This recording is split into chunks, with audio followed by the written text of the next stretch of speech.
Have you ever wondered why two people can work the same hours, in the same city, with the same opportunities, yet one barely survives while the other becomes financially free? It's not luck. It's not chance. It's mindset. Wealth doesn't start in your wallet. It starts in your philosophy.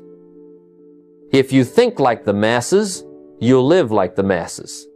But if you learn to think, work, and act like the wealthy, you can design a life of freedom instead of settling for survival.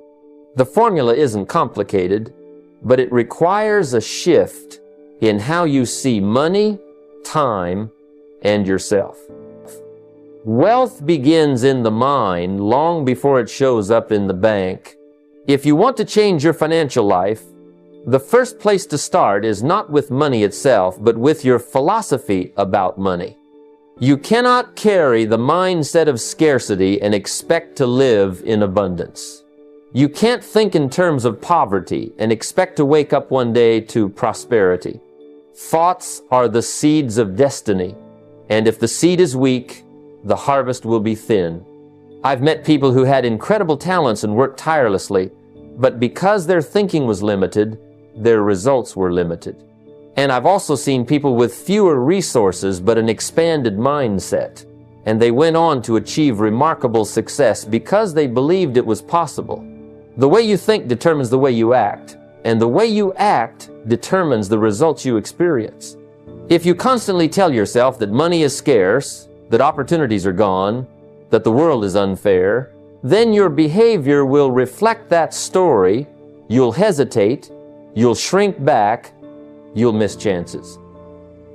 But if you begin to train your mind to see abundance, to see that opportunity is everywhere, and to believe that you can create wealth through growth and learning, suddenly your actions shift.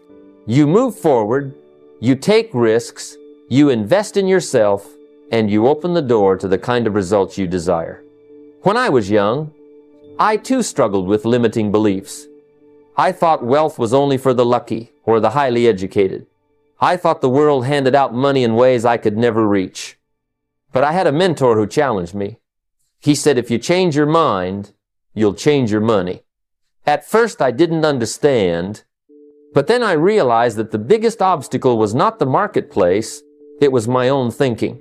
The day I began replacing the belief that I could only earn wages with the belief that I could build assets was the day my life started to change.